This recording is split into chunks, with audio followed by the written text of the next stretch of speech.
Generatif AI. Nah, jadi generatif AI ini adalah sebuah metode dalam AI-nya. Jadi teman-teman nggak usah langsung bingung dulu. Ini susah kali nih. Nggak usah next videonya. Jangan dulu teman-teman karena video materi generatif AI ini sangat penting teman-teman. Nah, jadi sebetulnya apa sih generatif AI itu? Nah, jadi teman-teman secara ilmiahnya generatif AI adalah sejenis kecerdasan buatan yang dapat menciptakan konten seperti teks, gambar, musik atau bahkan video.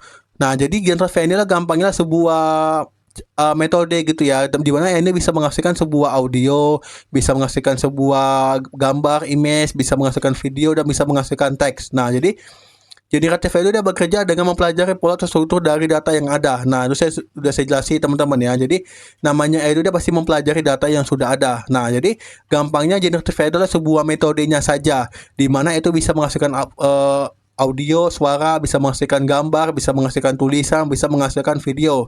Kalau di AI itu dia macam-macam. Kalau di image itu bisa ChatGPT, bisa Dremina, bisa Banana. Kalau video itu tuh bisa Google apa ya, VO3 tuh bisa. Kalau teks itu biasanya kayak ChatGPT, Gemini gitu ya. Kalau itu ada namanya Google AI gitu ya. Nah, jadi generatif AI itu adalah bagaimana kita bisa membuat AI itu menjadikan apa yang kita inginkan, baik itu mau musik, gambar, teks, bahkan video. Nah, terus memangnya generatif AI itu memangnya sering berkembang gitu. Nah, di sini teman-teman bisa lihat sendiri, ini ada data dari generatif AI user.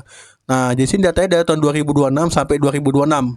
Jadi di tahun 2022 ini hanya 7,8. Nah, 7,8%. Nah, 7,8 tahun 2022. Terus di tahun 2023 kelang 1 tahun dari 7,8 menjadi 77,8, naik 22,9%. Masuk di 2024, di tahun 2024 tuh ada 101 dari 29,3%. Ini naik secara signifikan teman-teman ya. Terus di 2025 kemarin 34% dan 116,8%. Nah, ini kan banyak teman-teman ya, 34% sendiri. Dan sekarang di tahun 2026 dia sudah 127,2.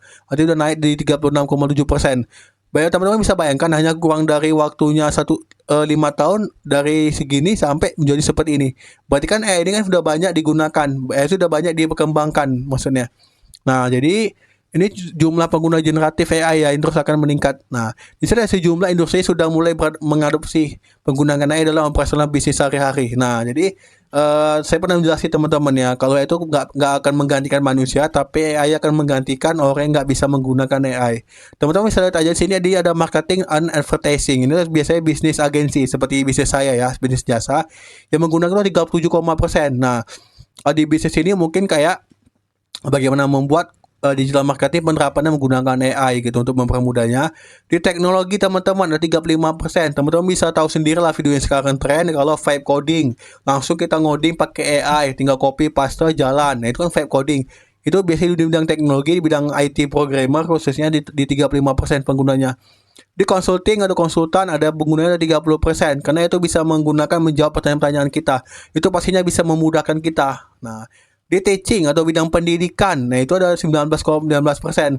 Bahkan teman saya seorang guru teman-teman, dia cerita kalau dia itu sering menggunakan AI, kayak membuat laporan, membuat bahan ajar, dia menggunakan AI. Dia pernah nanya sama saya tuh, Gong, apa sih AI yang biasa bisa mempermudahkan tugas-tugas guru? Saya bilang bisa pakai ChatGPT dan notebook LM gitu. Nah, untuk materi itu kita jelasin di video selanjutnya ya, karena beda modul, beda materi.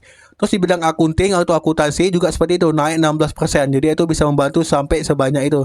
Nah, kalau bagian healthcare di bagian kesehatan tuh bisa 15%.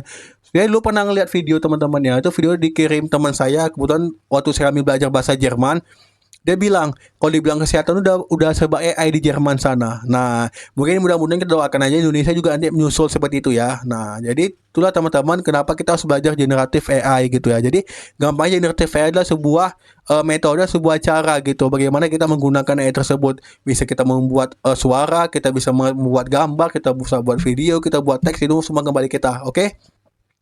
Oke teman-teman, sekian video kali ini. Kalau teman-teman ada yang kurang paham, teman-teman tanya aja di kolom komentar di komunitas. Kalau misalnya teman-teman suka video ini, jangan lupa di like, share video ini kalau teman-teman merasa video ini bermanfaat. Oke, jangan lupa subscribe dan kita sampai jumpa di video selanjutnya.